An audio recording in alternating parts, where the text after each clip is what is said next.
Hello. I'm asking you all to submit videos, so I thought I'd make some for you to sort of supplement the work that we're doing on Zoom. It's been really fun to do some Zoom work or some Zoom lessons with you because it's giving me a chance to revisit some fundamentals that I think are easy to forget about or maybe got glossed over because we're so concerned about preparing repertoire. So I wanted to do a sort of physical warm-up that's focused on stretching out and opening up the breathing mechanism. And then we'll do a quick silly breathing exercise at the end. So just a quick review about the anatomy of breathing. So the lungs, the rib cage, and then the diaphragm are sort of the major elements in inhalation and exhalation. So your lungs, their location, it's easy to find because they're behind your lungs and your heart are behind your rib cage. So you can really like palpate and you have an idea of where those things are. When you take an inhalation, as we've talked about, your rib cage expands, and then your diaphragm, which sits at the base of your rib cage, it actually is attached to the very bottom of your rib cage all the way around the back of your rib cage in the front. As you inhale, the diaphragm flattens and descend. So it flattens, which in effect it descends, and then it comes back up as you exhale. So if I inhale, exhale. So that's the movement of the diaphragm. A lot of people like to talk about the diaphragm. It is important, but as I've been talking to a lot of you via Zoom this week, instead of thinking, I think it's easy to feel like when you inhale, your belly expands out, and what you want to think is just a release down, because as we've talked about, there is something called the pelvic diaphragm. Ask me about it in your lesson if you're not sure what I'm saying. And that is very low in your torso. So you want to feel that deep feeling of release down low, not necessarily like pouching your belly out, but back to breathing. So the stretches we're going to do, it's a yoga flow. So I'll talk you through each of the different elements of it, and you're going to stretch all sides of your torso. So breathing is a 360-degree experience. One of the things we don't want to do as we're breathing is to activate these muscles. And so we don't want that kind of inhalation. You can even see on my neck, the muscles in my neck engage when I lift up. You want this to stay pretty passive, and you want the inhalation to happen. I like to focus on a side expansion and arm, like almost like expansion in your armpits, and then back expansion. So really the whole shebang, the whole way around. So we're going to do a quick stretch to stretch out all four sides of our torso. So we're going to start standing up, and you'll notice this is not like, I'm not at all in workout clothes. I'm in jeans and a sweater. So you don't have to be in specific clothes to do this. So what we're going to do is we're going to start with, this is a sort of a quick flow in yoga. So we're going to, we'll stop in each position. You're going to lift your arms up. And as you do this, you want to feel your shoulders release down. You don't want this thing, because that gets you tight. So you want to almost imagine your shoulder blades melting down and back away from, and your shoulders away from your ears. And as you do that, you're going to want to feel your rib cage lift up and out. So go ahead, feel that again. Inhale. This should allow a lot of freedom in your rib cage. And then we're going to go ahead and stretch out one side of our body. So if you go with me, I think that might be your right side. It's my left side. And go ahead and take a few breaths here. You should feel your rib cage, this side of your rib cage, sort of splay open as you inhale and exhale. And then go ahead, you're going to come up. You're going to do the other side. Exhale down. Take a few breaths here, same thing. You want to make sure, sometimes it's easy to turn this way and collapse your sternum. You want to try and maintain that openness, almost like your heart continues to shine up to the ceiling. That will get you the most advantageous stretch on the side of your body. And then you're going to come back up. And then you're going to exhale. You're going to look up at the ceiling And you sort of want, I'm doing a little bit of a back bend this way. So you want to feel, don't collapse into the back. You kind of want to imagine that your heart is pressing up to the sky when you do that, and you're going to do cactus arms. So sternum up to the sky, head releases back, and then come on up, and then you're going to do a ragdoll down. In yoga, you can come down two ways. You can do hands through heart center like this, or you could do a swan dive that looks like this. So your choice, whatever feels better in your body.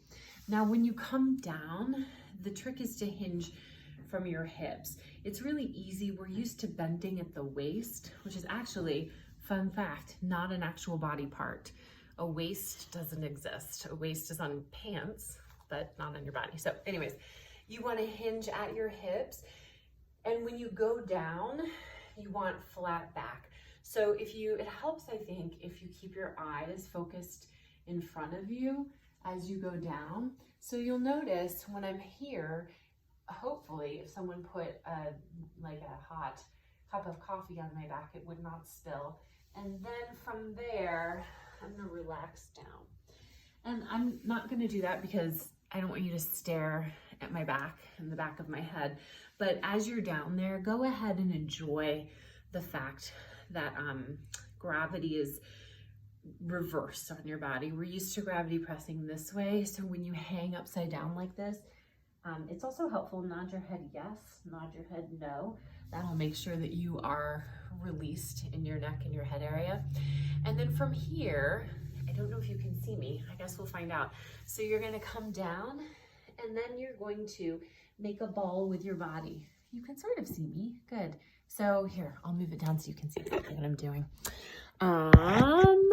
So you're gonna make a ball with your body, and you're just gonna make your body nice, and your heels lift up, your chin comes down, and then you're gonna come back up. Okay. So what we're doing when we go down to the ball, we're stretching the back side of our body. So while you're down there, I encourage you to take some inhalations and some exhalations, and you're gonna feel hopefully your back body opening up. So let's go ahead and do that whole flow. I would suggest as you're doing this, take some time in each position to feel it, but then what we're gonna do is we're gonna do one breath to one movement. So I'll sort of coach you through that. So go ahead, stand. Feet can be hip distance apart. So remember, hips are not as wide as maybe we think. Your hip joints are probably right here. So that'll give you a nice even base. And go ahead and inhale, exhale. And we're gonna inhale up, rib opens up, perfect. And then go ahead, exhale, hands to heart center again. Inhale, arms up. Exhale, come over to your first side. Inhale all the way up. Exhale, second side. Inhale all the way up. Exhale, cactus arms, and heart opens to the sky. And all the way up. And now I think we're on an exhale. We're gonna bow forward, back nice and straight. And then hang out down here for a second, take an inhalation. Nod your head yes and no. And then exhale, make yourself into a ball. Another inhalation here. Feel your back expand, exhalation. And then come on up on the inhalation. And then hands to heart center. Good. So that, I would do that probably 3 times. That seems like a nice round number, and that'll get you nice and open. But in the interest of time, I'm gonna skip to the breathing exercise. So this is something that you can do in yogi philosophy. They believe that this helps to calm the nervous system. So it's gonna be alternate nostril breathing. So I don't think it matters what fingers you use, but in yoga, they use these fingers. So you're gonna put your 2 fingers down. You can use right or left hand, whatever you're comfortable with. I'm using my right hand, I'm right-handed. And you're gonna start with your thumb covering up one side of your nose. You're gonna inhale here. Switch, exhale. Stay here, inhale. Switch, exhale. Stay here, inhale. Switch, exhale. Stay here, inhale. Switch, exhale. Now as you're doing this, inhale. Start to notice the parts of your body, exhale. Stay here, inhale. The parts of your body that are moving, tapping into your rib cage, seeing if you can feel that lower descent of your diaphragm as you do this. Inhale, switch, exhale. Your rib cage expanding, your back expanding. I think I might have missed one. We'll stop because I can't talk and do this simultaneously.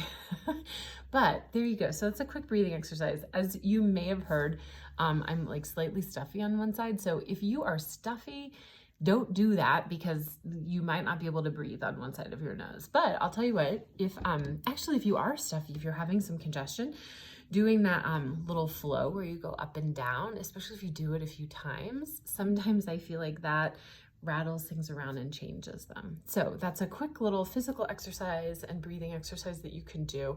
I would suggest that you go back and rewind, or, you know, it's not that hard, just do it on your own. The other thing is if the pace that I'm taking is not comfortable for your breathing, if you feel like you need to slow it down or go faster, that's completely fine. You have to listen to your body and do what feels best in your body. So let me know if you have any questions and go ahead and try that. Let's try that before we do our lessons this week. So take 10 minutes before your scheduled lesson time and go ahead and do that physical warm-up and then a little bit of that breathing exercise, and we can talk about it in your lesson. All right, bye-bye.